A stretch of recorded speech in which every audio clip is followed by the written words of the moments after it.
Queridos, com muita alegria, saúdo a todos com a paz do Senhor. Amém. Quero aproveitar que estão sobre os vossos pés para ler o texto, o qual está no meu coração. Evangelho segundo escreveu São João.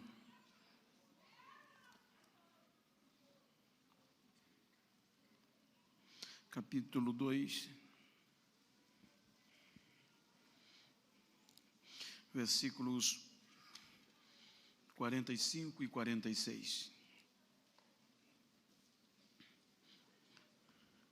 O texto diz o seguinte: Filipe encontrou Natanael e disse-lhe: achamos aquele de quem Moisés escreveu na lei, e a quem se referiram os profetas, Jesus, o Nazareno, filho de José. Perguntou-lhe Natanael: pode vir alguma coisa boa de Nazaré? Respondeu-lhe Filipe: vem e vê. Amém? Queiram tornar os vossos assentos, por favor.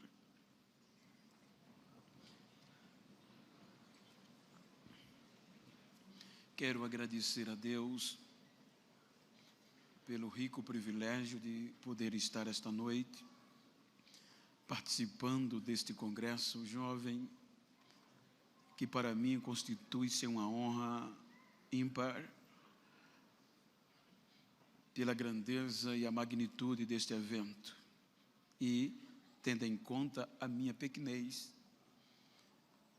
agradeço ao pastor Elias pela honra, o privilégio de poder receber um convite tão honrado, pastor, tão honroso, do qual eu tenho pleno conhecimento e siso de que não mereço. Pastor Maurílio, vice-presidente, e em nome deles quero agradecer a todo este corpo coeso ministerial.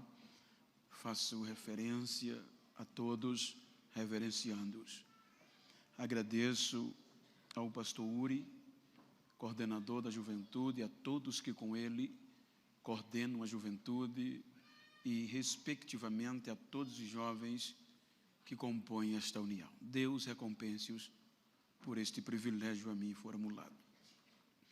Registro a minha gratidão a Deus pela vida do Gilberto, do Bruno, que de uma forma tão receptiva, calorosa, tem me recebido, me acolhido. Muito obrigado, filho, eu o tenho como um filho. E o Cleito, que também tenho grande estima por ele e consideração.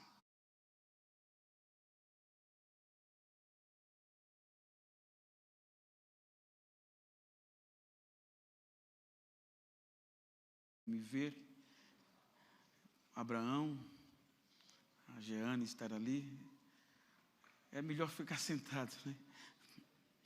Queridos, muito bom revê-los. Eu quero, sabedor de que o tema é provocativo, a temática é voltada para o despertar, e ora, propositalmente li um texto de uma improbabilidade. Os irmãos percebam que no texto lido há um questionamento razoável, se levarmos em conta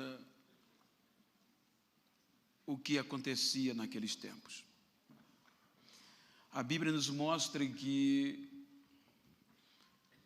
Filipe foi tão impactado quando descobriu e quando viu o que viu, ou Jesus, que vai a Natanael, um amigo de Betsaida, e apresenta a proposta e a alegria de que tinha encontrado, olha a audácia, tendo em vista que a lei era a base, encontrei aquele de quem Moisés escreveu na lei, e aquele de quem se referiam os profetas, Jesus de Nazaré, filho de José. Então, o questionamento da parte de Natanael não era absurdo. Então, ele diz: pode vir alguma coisa boa de Nazaré? É quando a eloquência de Filipe o desafia, dizendo: vem e vê. Então, com base nesta improbabilidade, quero pedir a vossa atenção para falar-lhes acerca de um grande avivamento. Para nós entendermos, permita-me contextualizar a Bíblia e a história através dos tempos. Somos sabedores de que quando o povo de Deus foi instituído, desde o Egito, os irmãos hão de convir, que se tornou um povo conhecido como hebreu. Um povo que foi morar em uma área que os próprios egípcios menosprezavam como pessoas sem terra fixa e sem identidade. Então, por anos, cerca de 430 anos, era a terra dos hebreus. Então, no contexto pós 430 anos, a Bíblia diz que Deus, através de Moisés, tira o povo do Egito, o povo que vivia entre pessoas, entre países que adoravam outros deuses. Então, por meio da credibilidade da fé, era o único povo que cria em um só Deus, em um Deus que lutava, defendia, que cuidava dele.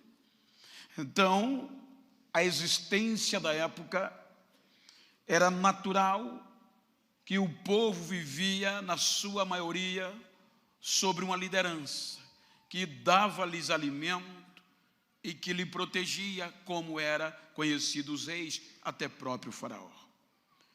Então, quando Deus tira o povo do Egito, os irmãos vejam que no palmilhar do deserto, muitos desistiram por falta de credibilidade, a ponto que muitos preferiam sofrer a opressão desses líderes, mas tinha sustento, do que viver a liberdade debaixo de uma proteção divina. Então, quando o povo para no deserto, então os irmãos hão de convir que chega um período de organização das tribos, de organização geral. E nesta organização, a Bíblia diz que Deus escolhe os filhos de Levi como uma tribo central para viver no centro. E esta tribo seria responsável por manter viva a chama do amor e da justiça. Então, dentro da tribo de Levi, existia esta configuração divina. Era a única tribo no centro das outras, e ela estava sobre seus ombros este dever: manter viva o amor e a justiça.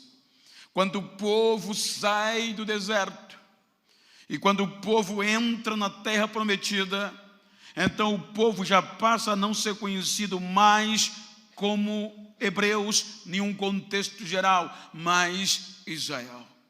Então agora vem o contexto organizacional e agora vem a junção de todos os povos, de todo aquele povo que acreditava nesse Deus. Então, com o contexto da terra, então, dentro do passar do tempo, vem um esfriamento. Um esfriamento aonde o amor já não prevalecia e a justiça se distorcia. E os personagens escolhidos para promover viva esta chama perdeu o fulgor e há uma mistura. É neste contexto, bem verdade, em síntese, é neste contexto de desavença, de falta de amor, de falta de justiça, que aparece um levita. Só para os irmãos terem uma ideia, eu vou usar um contexto de uma linguagem que até é nossos dias, mas para esclarecer. Obviamente que dentro de um contexto geral, as classes eram divididas.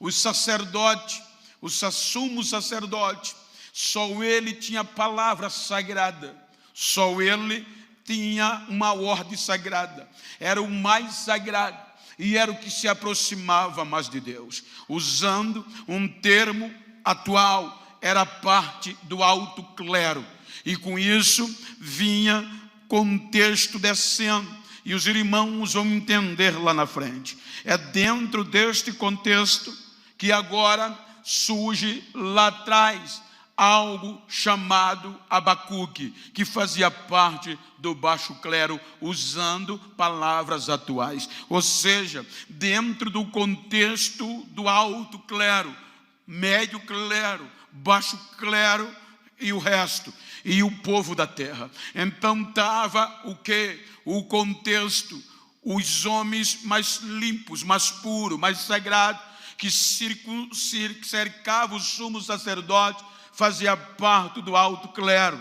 Ora, vinha o médio clero, os que ofereciam sacrifícios, mas tu cuidava do holocausto, e tinha o baixo clero, aonde estava o quê? Os escribas, os levitas, ou seja, os levitas eram parte do baixo clero, porque cabiam os levitas, eles cuidar das roupas dos sacerdotes, cuidar da água e obviamente da porta, e como também do contexto do louvor. Então isso era baixo clero, e com esse contexto era o que diz um contexto histórico que vivia Abacuque, com base no capítulo 3, que dá sentido, que é um cântico, é um louvor, é uma oração em forma de louvor. Então quando o amor, quando a chama no meio sacerdotal, que era responsável a isto, a manter viva esta chama dentro das outras tribos, desfaleceu, é quando vem o litígio, a vergonha, a distorção. Então é quando aparece Abacuque, anti-cativeiro, promulgando lá de baixo, não se conformava ver a sua cidade, a cidade de Deus, a sua geração ser consumida por uma frieza sem precedente. Então o que eu acho lindo em Abacuque é que ele não vai procurar culpados, ele não vai apontar dedo para ninguém. O que é que ele faz? Ele se enclausura e assume a responsabilidade para promover um avivamento, porque o mais cômodo, o mais fácil é procurar culpado, é procurar quem é o causador do esfriamento, mas ele não, ele se enclausura e entra num propósito de questionar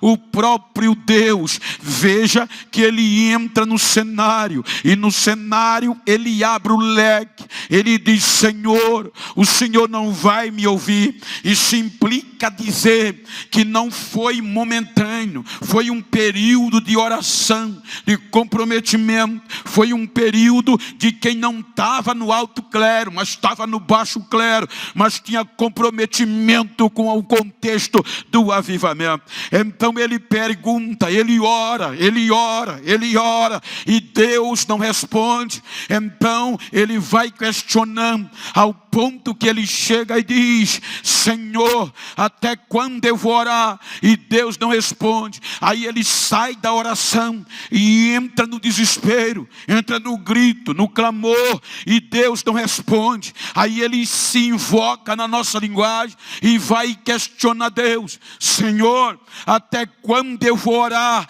e o Senhor não vai me ouvir? Até quando eu clamarei e o Senhor não vai me responder? O Senhor está vendo o que está acontecendo, o negócio está frouxo demais, porque está tendo contenda, está tendo litígio, não há mais amor, não há mais comprometimento, a lei se afrouxou e cada um está fazendo o que quer e ninguém toma providência, não estão nem aí para o que está acontecendo. Abacuque bate cara a cara com a responsabilidade. Será que nem o Senhor vai fazer alguma coisa? Eu não me conformo com esta frieza, disse ele. Eu estou orando, eu estou clamando, estou comprometido. Mas o Senhor não me ouve. Aí agora Deus resolve ouvir e lhe responder. Deus diz: Abacuque, eu tenho te ouvido. É que eu vou fazer uma coisa tão grande dentro do meu povo, que quem ouvir não vai acreditar. Vão abanar as orelhas pelo que eu vou fazer, mas avivamento vai ter. Veja que segue uma sequência de perguntas e respostas. A ousadia de Abacuque foi tão grande que ele questionou a Deus, a ponto que ele vai dizendo, e é da boca dele que sai a frase que inspirou Paulo, Lutero, acerca do meio da crise. Quando ele questiona Deus, e Deus vai respondendo, dizendo que ia trazer aperto, dizendo que ia revolucionar, que ia mover. Ele diz: se é assim, eu vou esperar. Espere, meu filho, porque o justo viverá pela fé. Se o Senhor está dizendo que vai fazer, eu acredito. Eu vou me trancar na minha torre de vigia, ou seja, vou voltar a orar de novo. Não foi suficiente até aqui, eu vou voltar a orar. Eu vou esperar.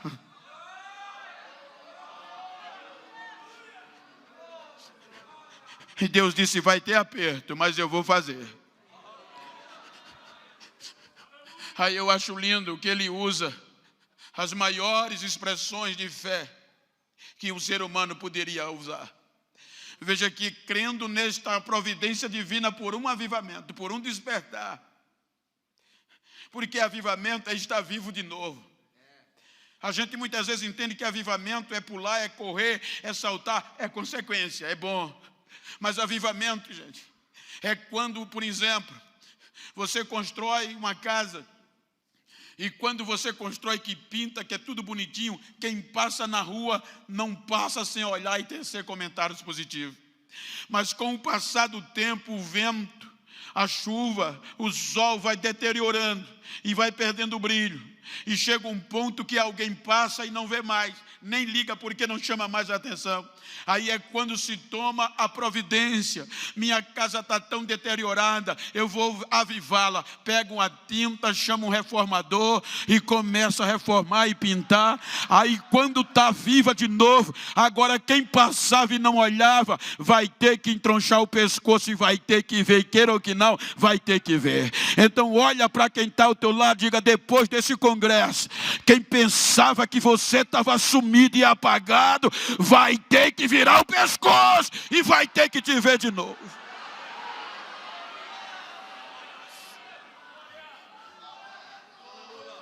Ninguém melhor para reformar e avivar do que o construtor.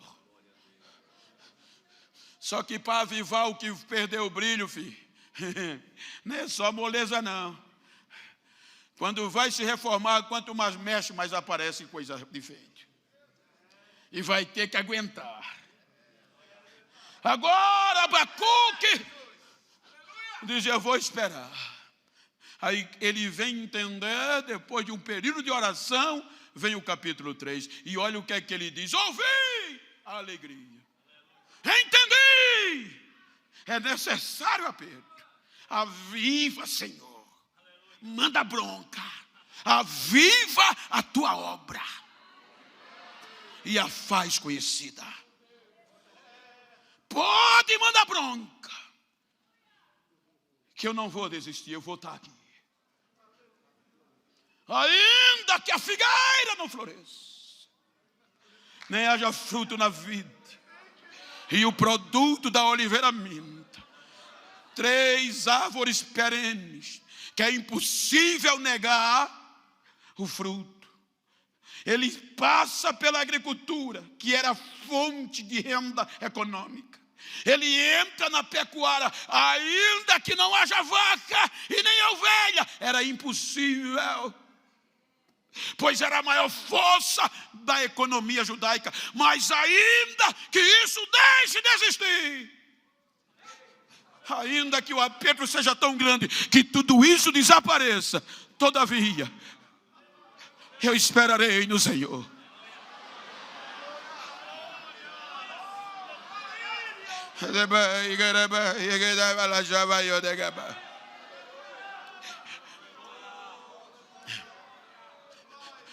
O aperto veio.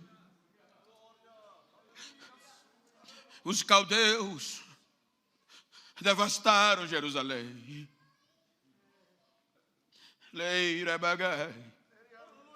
Quem via não dava mais valor. Quem ficou em Jerusalém não tinha mais um centro de culto. Agora não tinha mais baixo clero nem alto clero.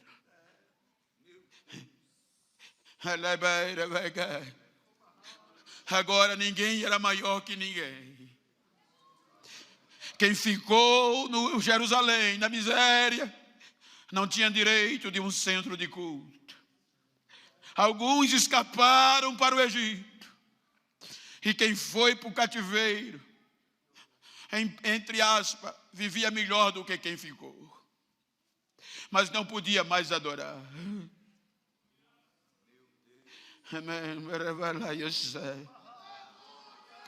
Esqueceram do princípio básico do avivamento, o amor e a justiça. 70 anos se passaram. Eles voltam na esperança de recomeçar. Mas a história diz que os que foram para o cativeiro começaram a viver tão bem que parte não quis voltar. Lá eles aprenderam a prática de saber o comércio, de negócio. Então, quando aqueles que voltaram com a esperança de recomeçar, quando chegaram, não tentaram recomeçar, porque viveram e viviam o comércio e o bem-estar. Eles investiam pesados nos seus bem-estar, mas não queria mais voltar para o princípio que Deus falou. Aí Deus usa o profeta Ageu e começa a querer provocar o avivamento. Ageu fala para Zorobabel, fala para os sacerdotes que eles são responsáveis para manter a chama acesa do amor e da justiça. Aí Ageu entra no cenário reclamando: vocês não querem recomeçar, vocês só querem morar nas vossas casas luxuosas. O que era que eles faziam? Eles compravam pó de mármore, areia fina, investiam no melhor empreendimento com os seus bens e faziam suas casas luxuosas. E o centro de culto, de adoração, continuava caído. Aí Deus diz a Ageu: não desiste, vai me estimulando, Ageu. Diz aos sacerdotes, Ageu, que tome providência, diga ao povo que suba ao monte, corte madeiras para recomeçar. Tem que subir o monte, tem que cortar madeira.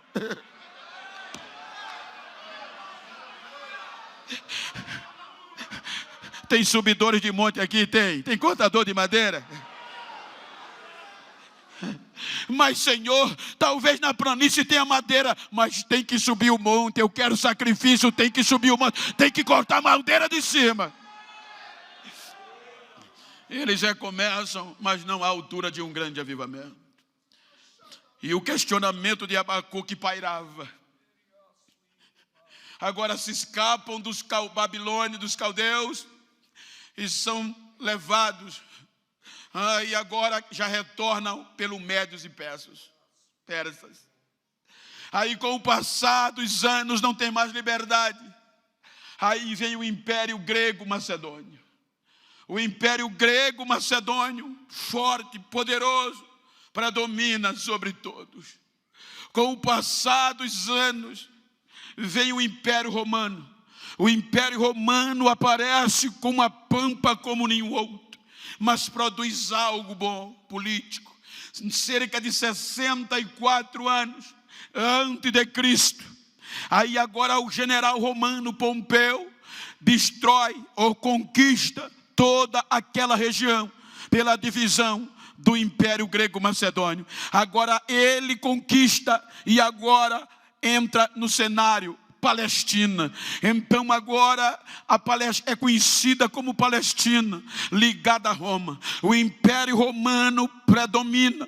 Agora Roma precisava ponderar e predominar, e precisava de quê? Nomear pessoas de confiança. Tinha simplesmente um critério vindo de Roma. Qual era o critério?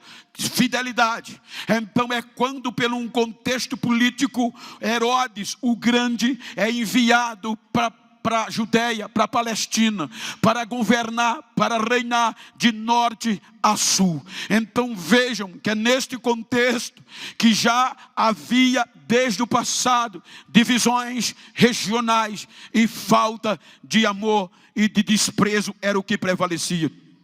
Então agora é nomeado pessoas importantes. Veio o procurador de Roma, Pôncio Pilatos, e agora também o sacerdote. O contexto sacerdotal faz parte do critério de fidelidade. Agora a função sacerdotal não era mais uma religiosidade, como também, mas tinha vínculo político com Roma. Agora o sumo sacerdote, além de pela lei de Moisés ser a figura central, agora era o representante também legal por parte de Roma. Aí agora surge de novo o que eu disse, o alto clero, vem a evidência, o médio e o baixo. Aí surge de uma forma mais contundente os grupos religiosos, saduceus, fariseus, essênios, zelotes,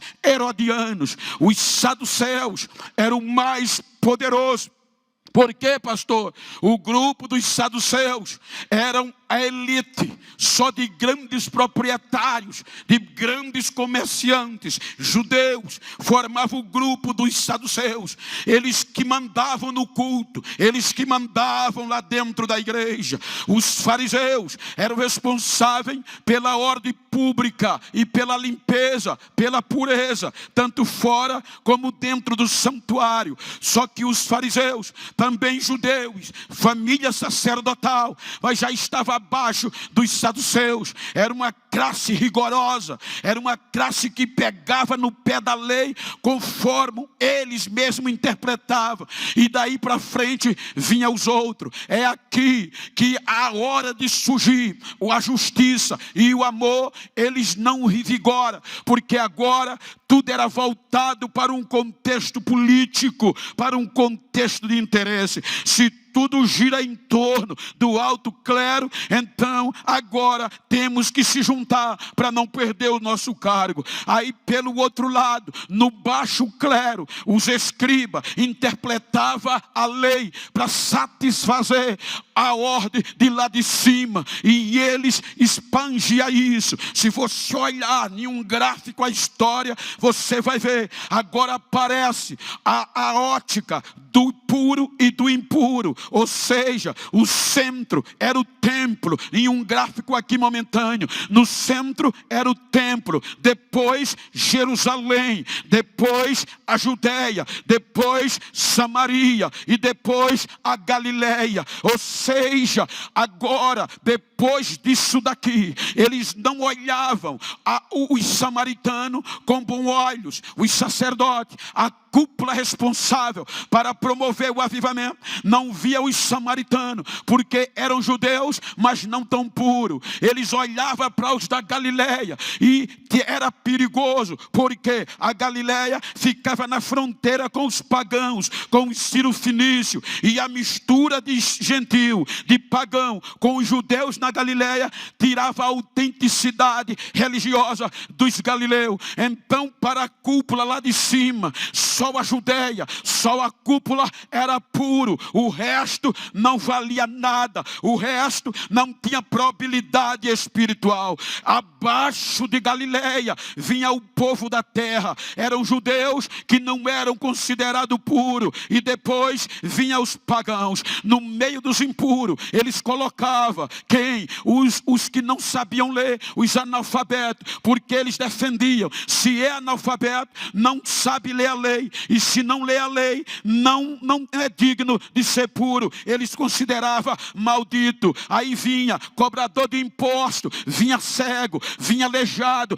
toda a escória estava abaixo da linha da pureza. Eles não praticavam a justiça entre eles mesmos. Então agora, quem quisesse ser alguém, quem quisesse ter algum predomínio espiritual ou um reconhecimento, tinha que agradar, tinha que fazer coisas para agradar a alta cúpula lá em cima, não no contexto espiritual, mas no contexto secular e no cotidiano. Aqui eles começam usurpar do direito da justiça. Diz a história que todo ano, quando vinha os povos que eles achavam puros, e todos os judeus vinham agora para as grandes festas, o que eles faziam? Eles começavam a extorquir com a troca da moeda, porque o camponês que vinha da Galileia, que vinha da região abaixo da pureza, eles traziam moedas para ofertar, só que eles traziam moedas romanas,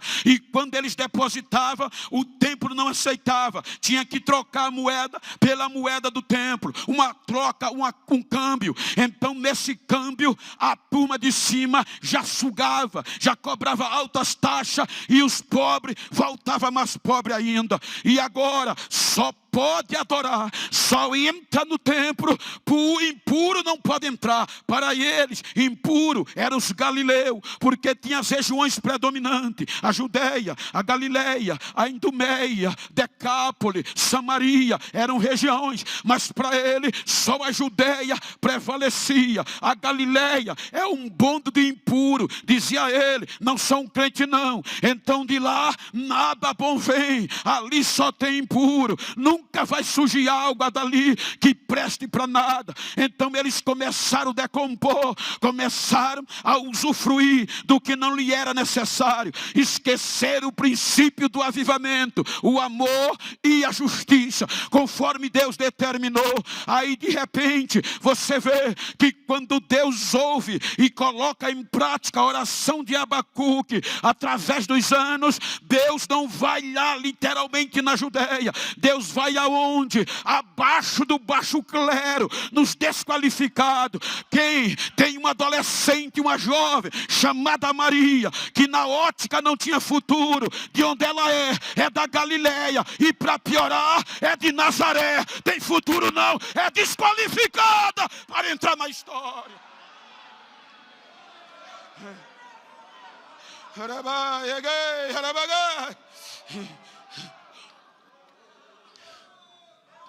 Gabriel vem do céu, não olha cabedal, e vai falar com uma jovem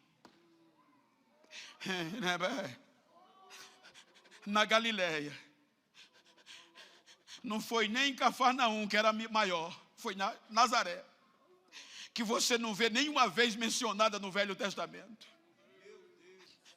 Salve, salve, agraciado.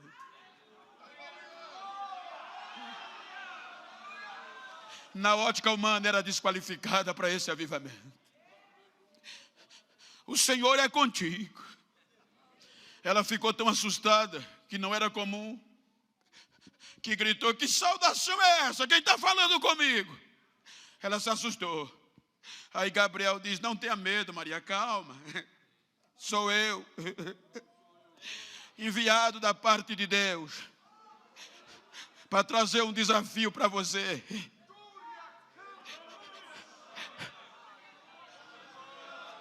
Deus vai precisar do teu ventre, porque no teu ventre vai ser gerado um menino, e o nome dele vai ser Jesus. E ele vai estabelecer o trono de Davi para sempre. Mas como vai acontecer isso? Eu nunca conheci homem nenhum. Se preocupa não, Maria. Gente, nas entrelinhas, tem um desafio muito grande. Para Maria aceitar, não era só a presença do anjo. Era perder a própria vida e renunciar a tudo. Primeiro, a morte. A lei dizia, se uma moça cometesse adultério, fosse vista grávida, ela tinha que morrer apedrejada. E para piorar a vergonha para a família, ela se tornava um opróbrio, o mais alto nível da vergonha. Segundo, era noiva, já estava comprometida. Se aceitasse aparecer grávida sem ninguém saber, era adultério. O noivo ia perder todo o empreendimento. Como vai acontecer isso? Aí o anjo começa a conversar. Veja que não é impositivo. Ele conquista ela. Mas Maria, tu não tem uma prima chamada Isabel? Tenho. Ela não mora nas montanhas da Judéia? É. Você não sabe que ela é estéril? Sei. Ela já está grávida ao 6º mês. Mas como? Para você saber que para Deus nada é impossível, Maria. Ele só quer que você creia. Você crê? Mas não se preocupa não. A sombra do Onipotente vai descer sobre você. E o ente santo que será gerado em ti vai ser chamado Filho do Altíssimo. Se preocupa não. Quando ela ouve isso, ela abre mão de tudo por um grande avivamento e grita: eis aqui a serva do Senhor, seja feito conforme a tua palavra.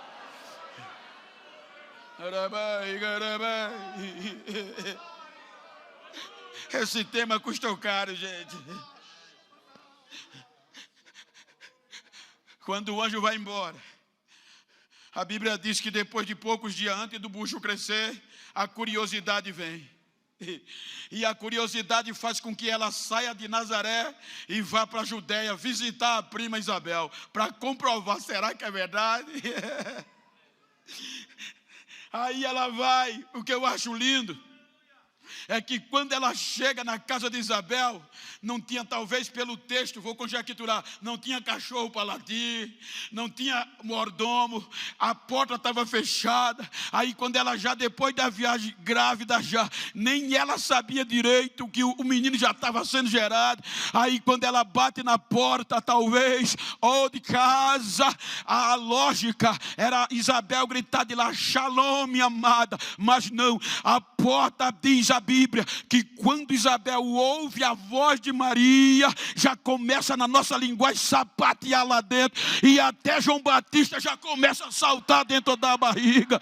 Quando ela abre a porta, Isabel já confessa tudo e já diz: que alegria é essa? Eu não sou merecedora de vir me visitar, a mãe do meu Senhor. Quando eu ouvi a tua voz, a criança saltou no meu ventre.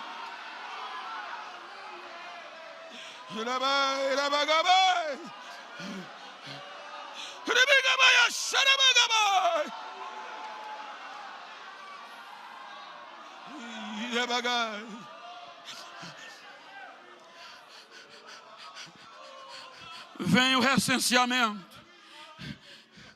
Ela volta para casa e já volta com um bucho grande. Diz a história que o pai Jacó não aguentou, e nem a mãe. Jogou ela no canto da parede. Vou entre linhas. O que é que você fez, minha filha?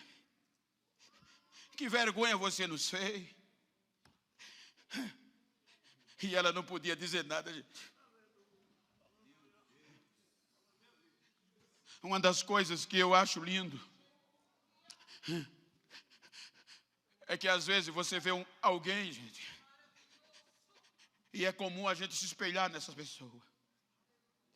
Eu ouço muitas vezes jovens pedindo ajuda. Ligam para mim, mandam mensagem, até me abordam pessoalmente. E diz: pastor, o senhor é minha inspiração. Quando eu crescer, eu quero ser como o senhor. Mas eu nunca vi ninguém me dizer: pastor, o senhor é minha inspiração. Quando eu crescer, eu quero ter passado por onde o senhor passou.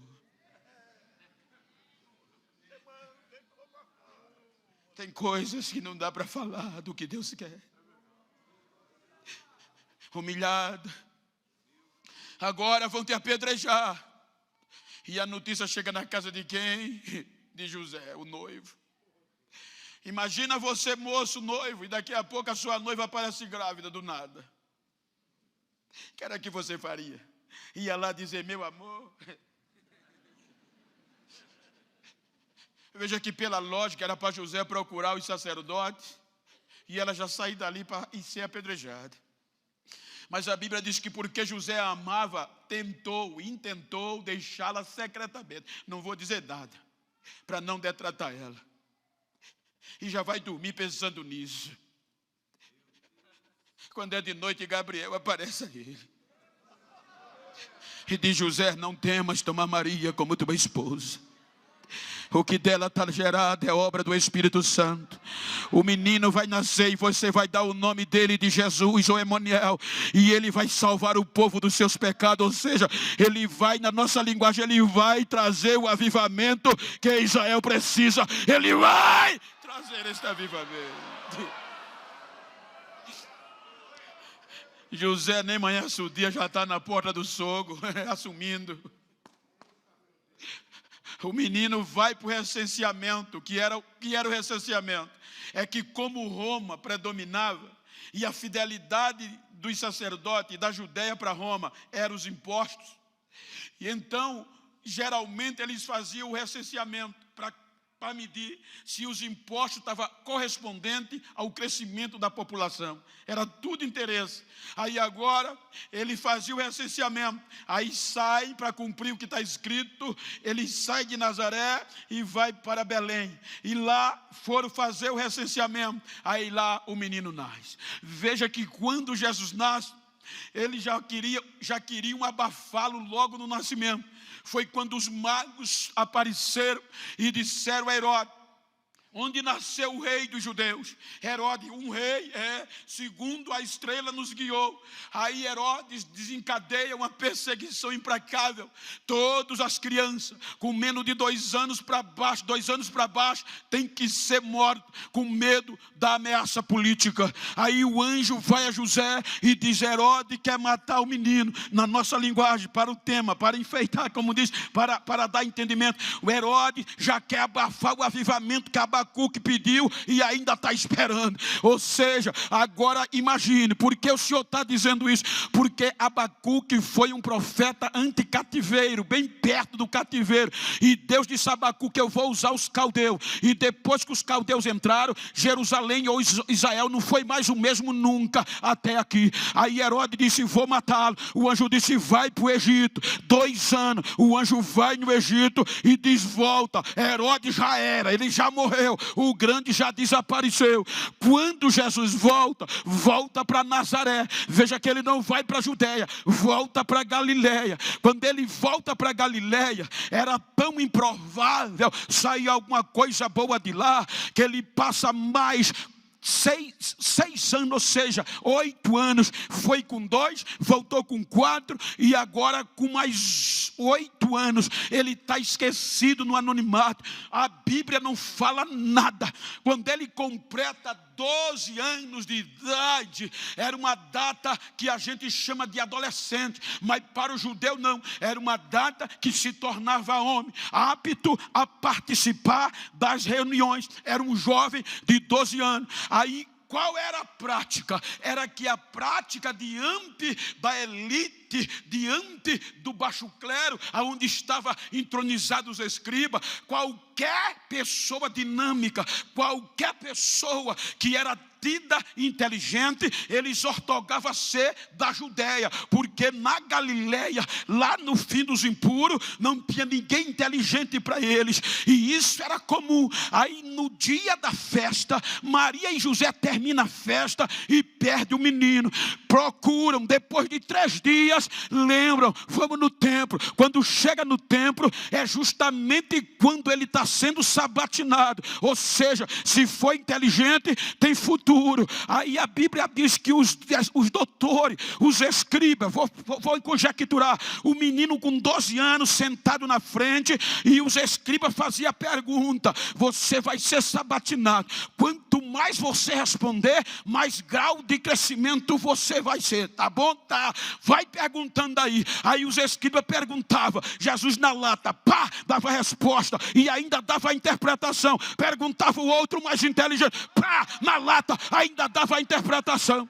Aí eles olharam para o outro e disseram: meu Deus, de onde vem tanta sabedoria? Esse menino tem futuro. De onde ele é? Da Galileia. Acabou ali. É da Galileia, é da Nazaré, é. Abafa.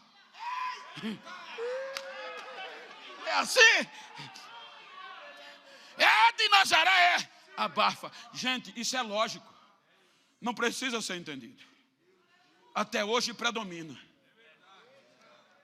Qual a faculdade? Eu conheço pessoas norte-americanas que, quando se destaca na faculdade, as autoridades vêm, o governo vem e diz: não, esse aqui é superdotado, vamos investir. Não é verdade? Tem criança no nosso Brasil que é tão superdotado, tão inteligente, que começa a estudar, já ganha uma bolsa para uma universidade maior. Você já viu menino de 14, 15 anos, já promovido a ser doutor, é superdotado. Mas aqui foi tão, o povo da Galileia era tão desprezado, que quando disseram ele é de Nazaré, abafa. Tem futuro não.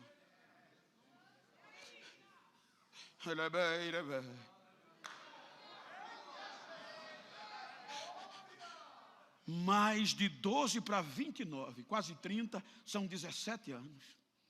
Veja se alguém fala nele. Veja se ele aparece. 17 anos jogado nos confins de Zebulon. 17 anos da média do baixo clero. No povo da terra, ele é impuro. Quando ele completa quase 30 anos, a Bíblia diz que o Espírito Santo vai lá, da Nazaré.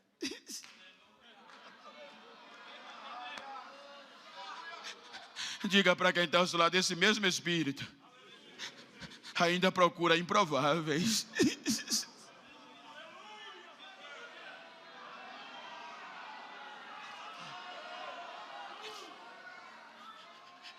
E pega-o, e ele já vem para o Jordão, orientado.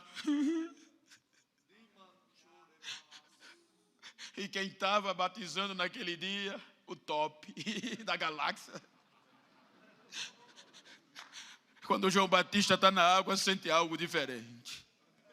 Para o batismo e começa a gritar: eis o Cordeiro de Deus, ele está entre nós. Eis o Cordeiro de Deus, ele está aqui. Eu sinto a presença, ele está aqui. João já tinha sentido a mesma presença no ventre da mãe. Abra o caminho, vou conjecturar, saiam da frente. Jesus entra nas águas. João, me batiza não, Senhor, eu que quero ser batizado. João me batiza para cumprir a justiça. Quando ele é batizado, aí em forma corpórea de pombo, o Espírito Santo vem. O avivamento desce. Eu imagino a alegria que Abacuque tivesse vendo isso, hein, irmão? Quando o avivamento desce, aí o céu se abre, Gilberto, e a voz de lá do céu: este é o meu filho amado, em quem eu tenho grande alegria.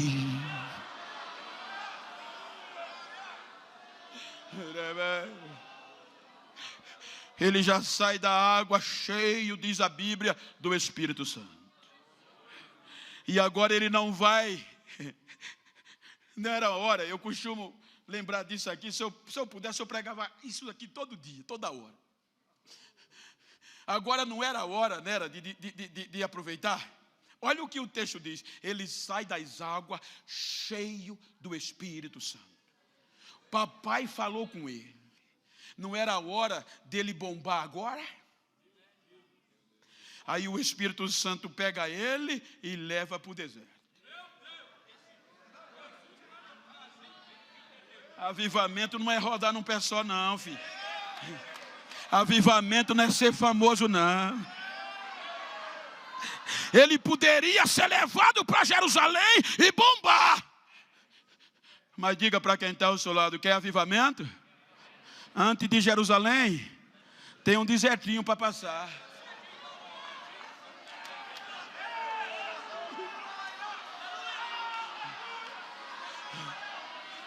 40 dias, 40 noites.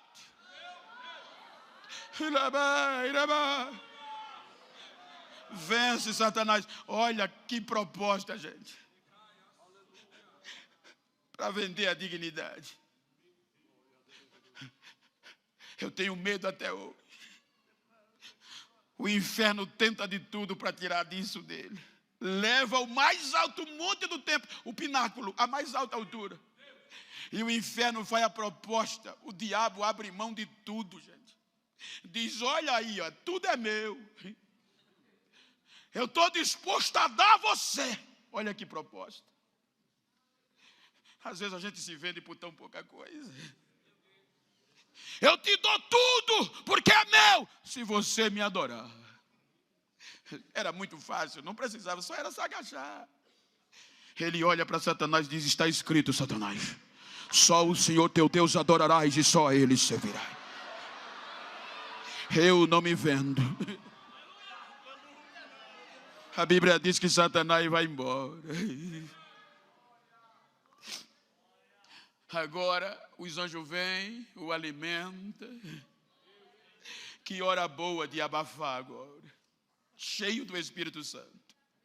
Venceu Satanás. O mais prático agora eu vou entrar em Jerusalém e vou mostrar quem eu sou. Mas a Bíblia diz que depois disso, ele volta para o interior. Volta para Nazaré, para a região da Galileia. Era a hora de cobrar grandes cachês. Eu bati de cara com Satanás e ele correu. Então uma noite é tanto.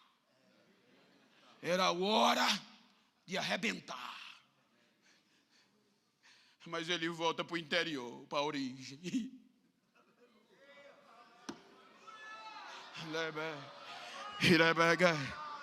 E a Bíblia diz que quando ele volta cheio do Espírito Santo, começa a pregar nas congregações. Mas você é o cara, é hora de bombar. Não chegou a hora ainda não, vou continuar como eu era. Uma coisa, eu digo como experiência. Às vezes, gente, eu estou pregando para 50, 60 mil pessoas na convenção geral. Isso é muita honra para um improvável. Mas tem dia que eu estou pregando para 10, para 5.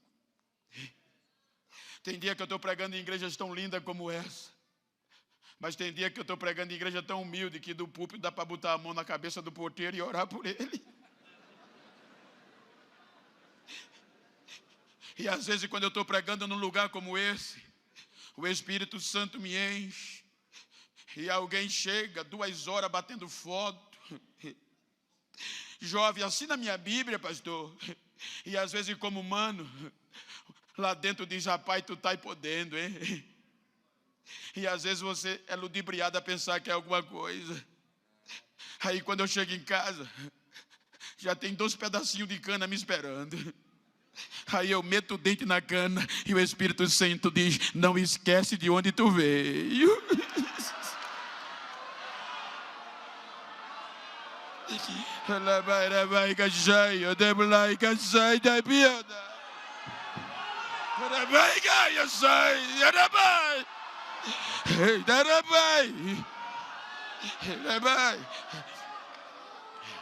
Ele volta para a origem.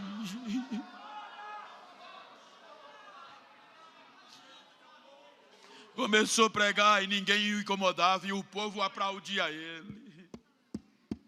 O texto bíblico diz que o povo gostava de ouvi-lo. Aí ele vai para o culto de Nazaré.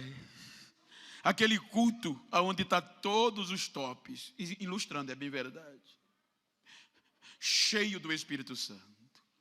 O primeiro sermão no templo central, vou fazer esse pressuposto, de Nazaré. Quando ele prega a primeira mensagem, nem termina direito. Todos ficaram com raiva e já queriam matá-lo ali. Avivamento não é glamour, gente. A Bíblia ensina que avivamento não é glamour. Quiseram matá-lo, jogar do monte para baixo, no primeiro sermão. Já que não mataram, expulsaram ele de Nazaré. Agora o homem cheio do Espírito Santo, o avivamento que Israel precisava, Israel não aceitou. O sistema bloqueou. Agora ele não podia pregar nem no templo e nem das congregações de Nazaré. Aí ele vai para Cafarnaum. Já que eu não posso pregar para quem não quer ouvir, aí ele diz, eu vou juntar um povo para impactar. E onde é que ele vai achar? Na beira do rio. Pedro, vem cá, André, me segue. Vai para a beira do mar. João, Tiago, deixa isso aí, vem. Olha, gente, que ousadia. Acreditar naquela raça. Aquele povo não tinha valor, gente. Aí André diz, Filipe, encontramos Jesus. É ele. João já falava dele. Aí quando Filipe conhece Jesus, fica tão alegre que diz, e vai, não, eu tenho que contar ao meu amigo. Quando a gente se converte, que é cheio, a gente não quer ganhar logo os amigos, prega dia e noite, não, vai para a igreja. Aí Filipe vai para Natanael alegre e diz, eu achei. O quê, filho? Aquele de quem Moisés escreveu na lei. E os profetas falaram, quem? Jesus. Ele é de Nazaré, filho de José. Aí Natanael, que não era enganoso, não tinha mentira nos lábios, diz, e pode vir alguma coisa boa de Nazaré? Vem e vê.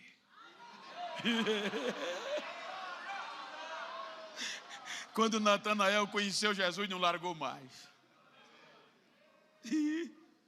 Aí agora, Jesus junta 12 improváveis. E o bonito é que o avivamento começa pela Galiléia. Ele é convidado para um casamento de pobre. Que de rico não faltava vinho não, sabia? Era casamento de pobre. Aí acontece o primeiro milagre. Transforma a água em vinho. Aí no outro dia, o bum começou a dizer, o Jesus que era da Nazaré, que expulsaram, ele está em Cafarnaum. Rapaz, ele fez ontem um negócio que nunca a gente viu. Transformou água em vinho. E o melhor, o vinho era o melhor que tinha no final. Aí a notícia começou. Aí agora ele, olha, o outro lado lá, a elite que tinha perdido esse avivamento, o amor e a justiça, que só valorizava o alto clero, quem tinha nome. Pode olhar que eles faziam tudo certinho. O culto era na hora certa. De manhã, meio-dia e de noite. Eles entravam, o cego, o coxo, o morto. Não acontecia nada. E era normal isso. Mas o avivamento, quando explodiu na Galiléia, aí a notícia começou a expandir. Aí a notícia chegou no sul. Rapaz, a Galiléia está virando. A Galiléia está mudando. O que é que está acontecendo? Tem um tal de Jesus de Nazaré que está arrebentando lá. O que é que está acontecendo? Aonde ele passa, o milagre está acontecendo. Como assim? Onde ele chega, o cego está vendo, o mudo está falando, está até cantando hino, o coxo está se levantando, até o morto está levantando e voltando a viver de novo.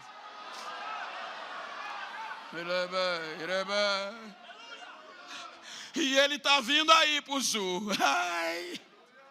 Aí o povo, quando ouvia, já pegava os coxos, os doentes, os endemoniados. Ele está vindo, tá? Antes dele chegar, já botava na beira da estrada. Ele vai passar aqui com o grupo dele. Vai ter avivamento, vai. Quando ele passava, diz a Bíblia, ele curava a todos e expulsava os demônios. E o nome dele era publicado.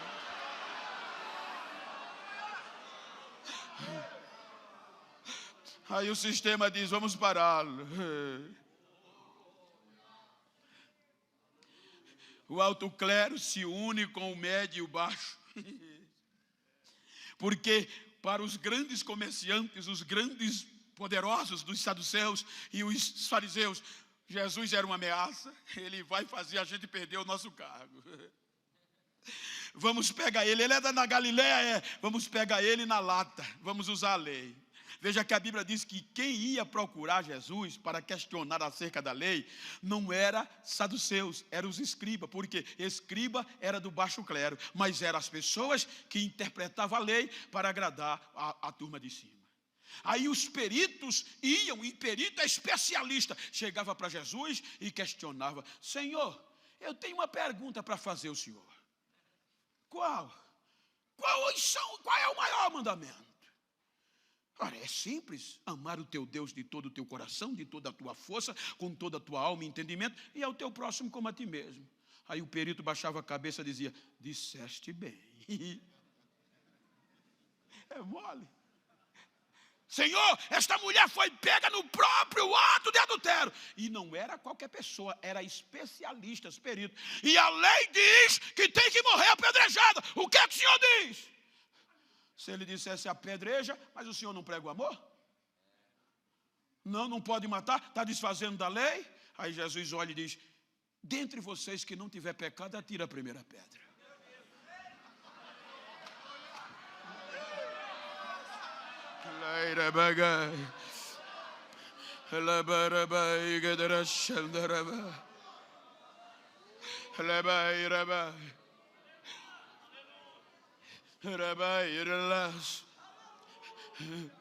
E agora diz a Bíblia, decidiram matá-lo, porque matando ele, acabava com essa história. Mas antes de sancionar, disseram, vamos tentar outra coisa, o quê? Vamos denigrir a imagem dele. E começaram a espalhar, gente, porque os saduceus e os fariseus eram elite. O povo se espelhava nele.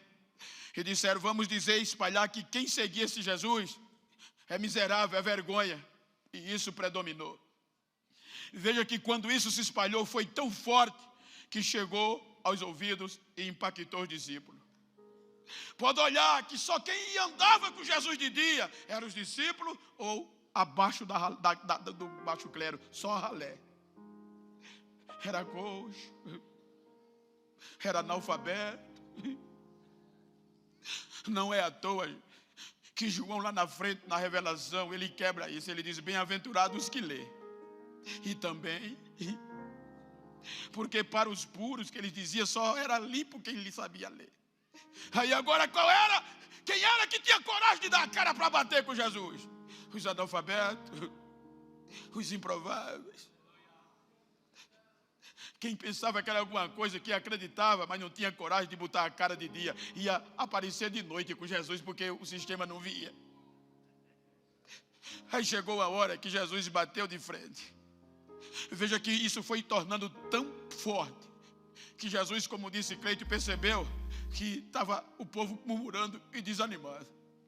Aí Jesus reúne e diz, vocês querem mesmo me seguir?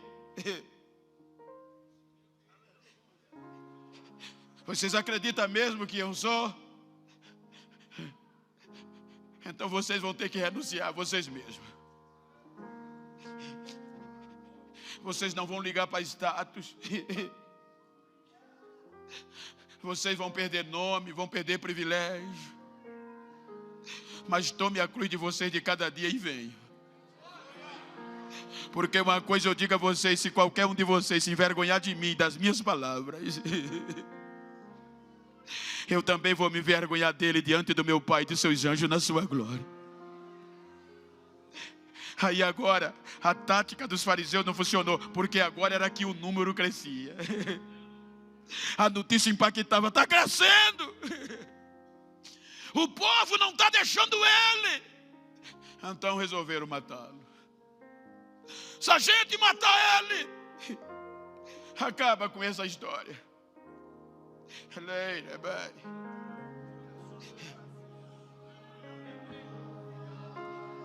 A resposta de Abacuque não viria. Os judeus rejeitaram o avivamento que Abacuque pediu.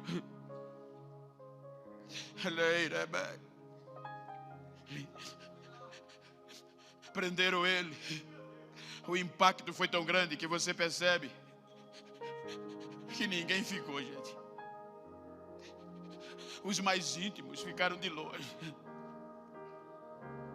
Naquela noite, Pedro disse que não conhecia ele, e era íntimo. Pedro viu o monte transfigurar-se. Pedro viu Jesus ser transformado em glória, mas a pressão psicológica foi tão grande e o medo que ele espraguejou: eu não conheço ele. Mas você fala como ele. Não, não sou. Você veste como ele. Não, não sou, não conheço ele. Diga para quem está ao teu lado: se um dia esse avivamento te pegar, nem tente se esconder. Vão te ver, não tem jeito.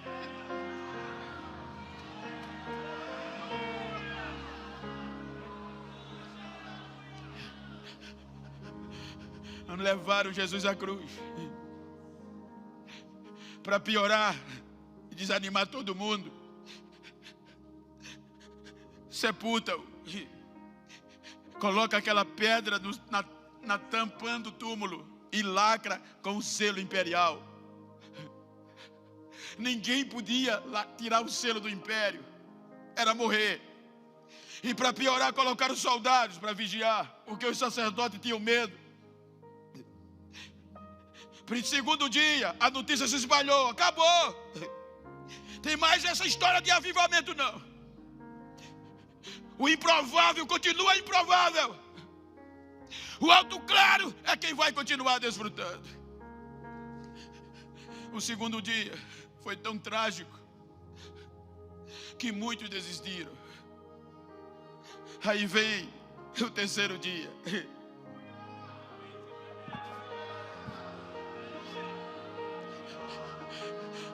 Eu disse uma vez e digo muitas. Os irmãos estão aqui bem pertinho. E eu ouvi. Estava no hotel. E me falaram e eu fui ver. No março, que passou no carnaval aqui no Sambódromo aqui. O que bombou na net e nas redes sociais. E como também nas redes televisivas. Foi a encenação maravilhosa, segundo eles, que uma escola de samba trouxe para o Sambódromo.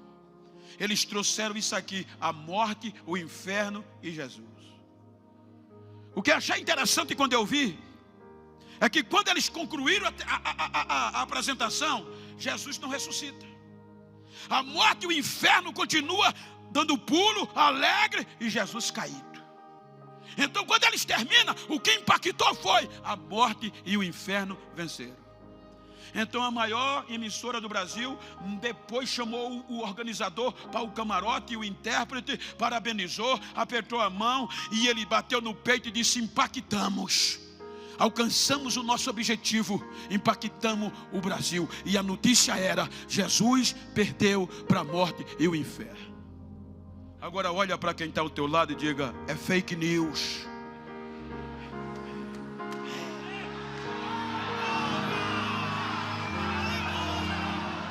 Manhã do terceiro dia, o lacre foi quebrado, a pedra removida, e o anjo disse: ele não está mais aqui, já ressuscitou.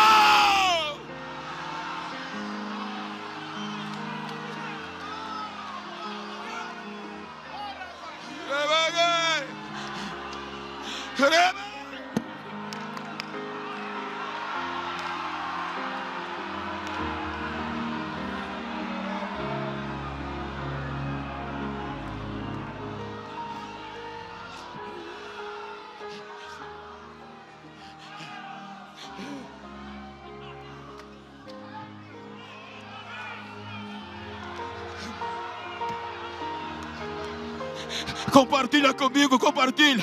O meu corpo está fervendo aqui. Quem tem línguas estranhas, fala em línguas estranhas. Quem não tem, seja batizado agora. Recebe a unção, recebe a unção, recebe renovo, recebe renovo.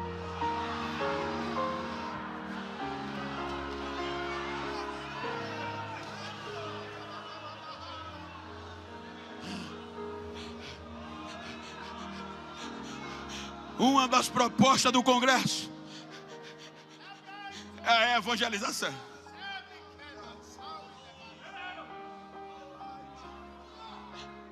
Um crente avivado não deixa ninguém para trás. Jesus ressuscita, terceiro dia. E a Bíblia diz que 2 discípulos, que não está nem entre os 12, Cleópatas e o outro de Emaús, terceiro dia, perderam as esperanças, por causa do temor do sistema e das ameaças. Arrumaram a mala e desistiram. Foram para casa. Saíram de pé de Jerusalém para Emaús, 12 a 11 quilômetros. Agora Jesus ressuscitado, gente. Ele coloca o pé na estrada para avivar 2 crentes desanimados. Ele vai de pé, gente.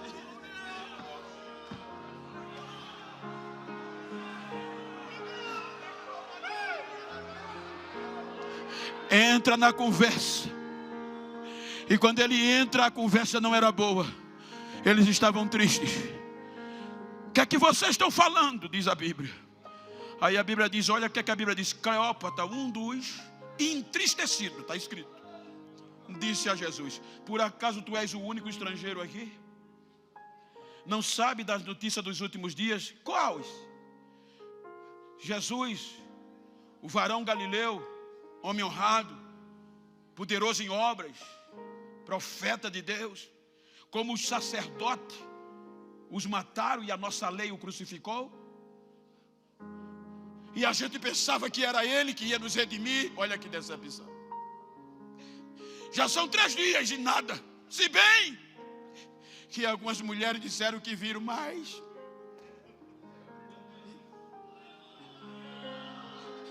Aí Jesus diz: oh, como vocês são duros de entendimento. Vocês não leram que era necessário que o Cristo padecesse para entrar na sua glória. Aí a Bíblia diz que ele começou a pregar de Moisés até a ressurreição. Aí a noite veio, o dia caiu, o sol se escondeu. Aí chegaram em Emaús, aí os discípulos chegaram na aldeia e entraram. Aí Jesus vai passando direto. Aí a Bíblia diz, eles constrangeram a Jesus ficar, porque era perigoso andar de noite. Senhor, moço, não, eles não reconheceram. Moço, já é tarde, o dia já declinou. É perigoso andar sozinho. Fica esta noite, amanhã o senhor vai. Insistiram e Jesus parou. Aí entra na aldeia e entra na casa. Vocês têm alguma coisa para comer? Tem um pãozinho aqui, traz aí. Num detalhe, no partir do pão. Segundo alguns historiadores, diz que quando Jesus pegou o pão que partiu, aí os discípulos viram o buraco do cravo. Aí um olhou para o outro e disse: é o mestre, é o mestre. Quando voltaram, ele não estava mais.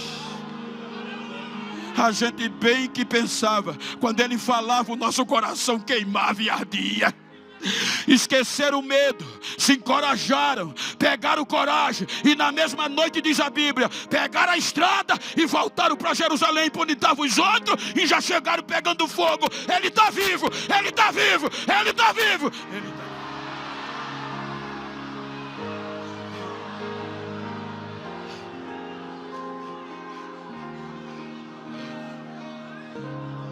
À noite, na madrugada, quem fazia isso do sistema, gente? Jesus vai para a beira da praia, cedo, esperar um barco com um bando de desviado que estava vindo da pesca. deixou ninguém para trás.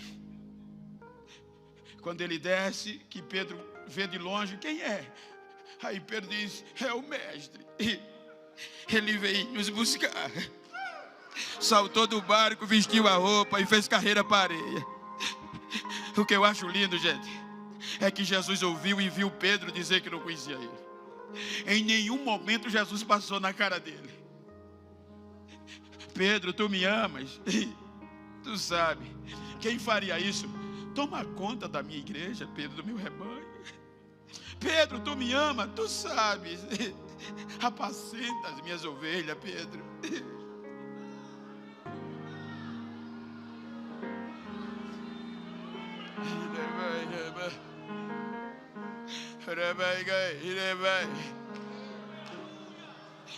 Ele foi atrás de um por um.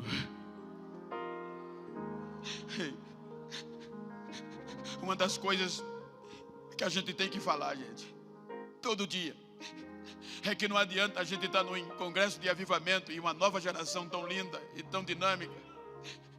Estamos pregando em avivamento, em pular e saltar. Nunca deixe isso. Eu pulo e salto. Mas a gente esquece do fundamental, o amor. E veja que Jesus disse, um novo mandamento eu dou a vocês. Amai uns aos outros como eu vos amei. Porque só assim o mundo vai saber que vocês são meus discípulos.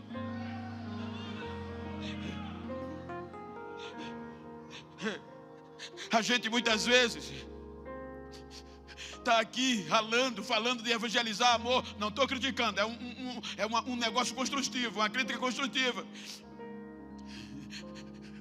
E às vezes você sabe que um ano após o outro rouba alguma coisa de nós, deteriora. E você sabe que não é fácil você estar aqui. Nós somos bombardeados todo dia. E a hora a gente se fere. Nós não somos perfeitos. Quer ver? Tem alguém perfeito aqui? Não tem. E o que acontece mais é quando alguém se é ferido e cai. A primeira coisa que a gente faz é excluir. Retirar do conjunto. Jesus tirava o erro sem mexer com a pessoa.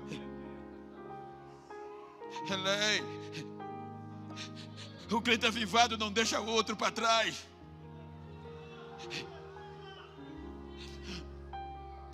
Eu conheço lugares, igrejas, que o crente é proibido de dar a paz do Senhor a quem se feriu, a quem caiu. Ele não é mais dos nossos. Eu tenho um amigo no exército americano, e ele me disse o seguinte, se viu na guerra do Afeganistão. Ele disse, Bento, quando a gente vai para a guerra, a gente já passou por uma preparação antes. E a preparação é mais forte do que a guerra. Quando a gente vai para a guerra, a gente já está consciente de que pode morrer por duas coisas. Quais? A pátria e o amigo, o companheiro. Quando eles vão para a guerra, já vão dizendo, se possível for, eu morro por você. E o outro diz, e eu por você. Ele disse, Geno, tem hora aqui na guerra, alguns companheiros pisam numa bomba minada, num campo minado, a dinamite explode, Bento, que o corpo do soldado sobe, e quando cai, já cai sem as duas pernas, parece que não presta mais para nada, mas a nossa preparação diz, ainda está respirando, tá? Coloca no ombro e leva para o acampamento.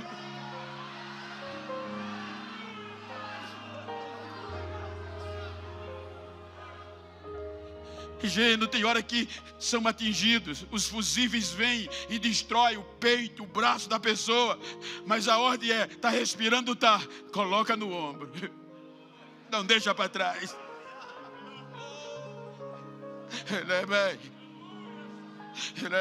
Fique de pé, por favor.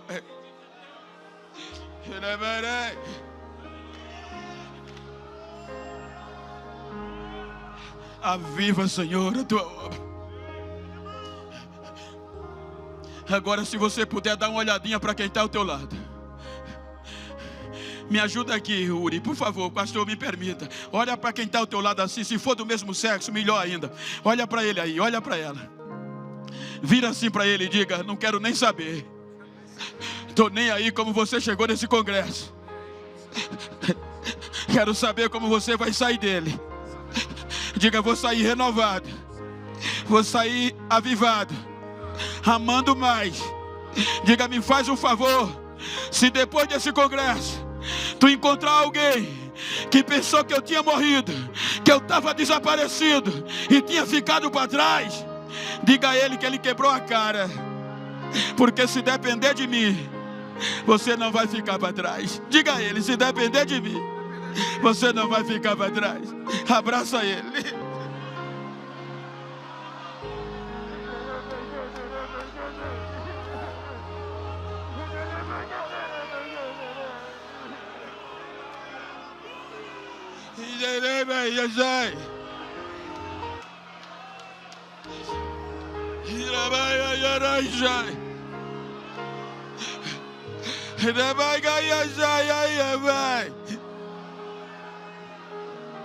Abraça ele, chora pelo menos 1 minuto com ele, com ela. Vai. Diga: eu estou saindo avivado.